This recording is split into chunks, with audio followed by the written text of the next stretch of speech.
Hello বন্ধুরা, আমি S জি Das skill development বাংলাতে আসছি আপনাদের সামনে নতুন একটি ভিডিও নিয়ে।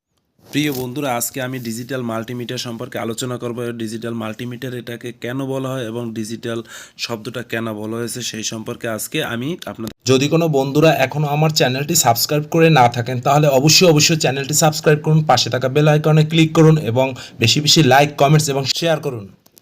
ডিজিটাল বলা হয়েছে এটাতে ডিসপ্লেতে যে লেখাগুলো দেখা যায় এবং আমাদের মানগুলো দেখা যায়, তার জন্য এটাকে ডিজিটাল বলা হয়। ডিজিটাল এবং অ্যানালগ, অ্যানালগ জিনিসটা হচ্ছে যে কাটার মতন, আমি পূর্বের যে ভিডিওগুলো করেছি সেখানে দেখেছি। আর ডিজিটাল শব্দটা হচ্ছে ডিসপ্লেতে প্রকাশ করা হয়। ডিসপ্লেতে আমাদের এখানে মান দেখায়, সেটা ওহমস রেঞ্জের হোক, সেটা ভোল্টেজ হোক, অ্যাম্পিয়ার হোক, ইত্যাদি ইত্যাদি। তো এখানে বিভিন্ন রেঞ্জ দেওয়া আছে, ওহমস দেওয়া আছে, তা কত কত ওহমসে রেখে মাপতে হবে। এখানে ভোল্টেজ এসি ডিসি সব চিহ্নিত আকারে দেওয়া আছে। ডিসি ভোল্টেজ এবং এসি ভোল্টেজ এবং আপনার যে এখানে যে রেজিস্ট্যান্স পরিমাপ করা হয়, তারপরে ফ্যারাড ইত্যাদি ইত্যাদি এখানে দেয়া আছে। তো আমরা এখানে যে মিটারের বিভিন্ন রেঞ্জগুলো দেওয়া আছে এবং সিলেক্টর রেঞ্জ কোন জায়গায় কীভাবে রেখে মাপ পরিমাপ করতে হবে সেই সম্পর্কে আমরা আজকে জেনে নেব। এবং এখানে এই যে এম্পিয়ার, এখানে ডিসি এম্পিয়ার এবং এখানে আমাদের এই যে এম্পিয়ারের সাথে চিহ্নিত করা আছে। এবং এখানে টেস্ট বার শব্দটা আছে, একটা টেস্ট, কোনো কিছু টেস্ট করতে গেলে ওখানে রেখে একদম বার্জানের মতন শব্দ হবে সেই ক্ষেত্রে। আবার এখানে আমার দেওয়া আছে ডিসি ভোল্টেজ, এসি ভোল্টেজ। এখানে রেঞ্জের চারোপাশ থেকে যে কালি দিয়ে একটা হাইলাইটস করা আছে এবং লেখা আছে, সেটা বোঝা যায় যে কত কত ভোল্টেজ, 10, 20, 50, 200, 2000 ভোল্টেজ। তো আমার কথা হলো, এখানে আমার এই নবগুলো কোনটার কি কাজ সেই সম্পর্কে বলবো। এটা হচ্ছে পাওয়ার অন অফ এবং একটি আছে বিএল আর একটি আছে হোল্ড।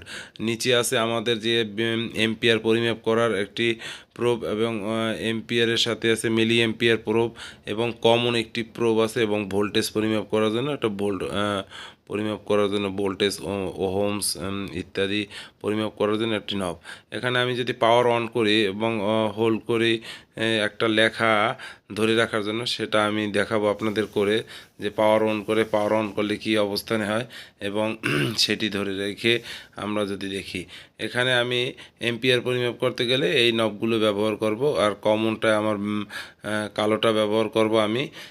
সাধারণত আমাদের মিটারে আমরা ডিজিটালে পজিটিভ নেগেটিভ প্রুফ বলে থাকি এবং লালটায় আমরা পজিটিভ মানে লাল, এটা করব। এখন আমি পাওয়ার অন করলাম এবং পাওয়ার অন করে দেখলাম 0 0 আছে। এটা হলো লাইট, মানে আমার যখন আমি লাইট ব্যবহার করব এবং এটা হোল্ড করে রাখলে হোল্ড লেখাটা আসবে। কিন্তু এভাবে করে আমি হোল্ডটা কেটে দিলাম। আবার আমি চাইলে অফ করে রাখলাম মিটারটার কার্যক্রম শেষ করে।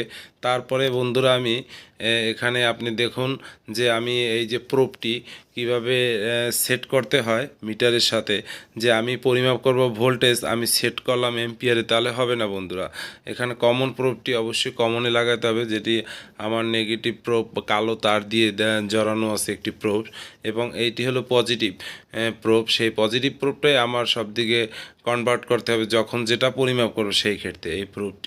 এই প্রোবটি কনভার্ট করেই আমার পরিমাপ করতে হবে পজিটিভ প্রোবটি। আমরা ভিডিওতে দেখতে পাচ্ছি যে এই যে সিলেক্টর নব বলি বা সিলেক্টর রেঞ্জ বলি ইত্যাদি। তো আমি এখানে দেখলাম ওহমসে, সেই ক্ষেত্রে ওহমসে রাখলাম। কোনো কিছু যদি আমি রেজিস্ট্যান্স পরিমাপ করি, যে রেজিস্ট্যান্স তার থেকে অবশ্যই বেশি রেজিস্ট্যান্স বা ওহমসে আমার রাখতে হবে। আমার যদি একটা 50 ওহমসের একটি রেজিস্টার পরিমাপ করি, অবশ্যই 100 ওহমে সেটি রাখতে হবে। ওকে বন্ধুরা, তাহলে বন্ধুরা আমরা এভাবে করে মিটারের পরিচিতি লাভ করলাম এবং মিটার দিয়ে এভাবে করে আমরা পরিমাপ করব। মিটারে যদি আমরা ভুল করে অন্য ভোল্টেজে সিলেক্ট করে এবং এসি ভোল্টেজে সিলেক্ট করে ডিসি ভোল্টেজে সিলেক্ট করে এসি মাপি, তাহলে মিটারটি নষ্ট হয়ে যাবে। এবং বন্ধুরা এভাবে সচেতনতার সাথে মিটারটি আমার ব্যবহার করতে হবে, তাহলে মিটারটি ভালো থাকবে। আশা করি বন্ধুরা আপনারা বুঝতে পারছেন। অসংখ্য ধন্যবাদ ধৈর্য সহকারে দেখার জন্য। আবার দেখা হবে নতুন একটি ভিডিও নিয়ে। আল্লাহ হাফেজ।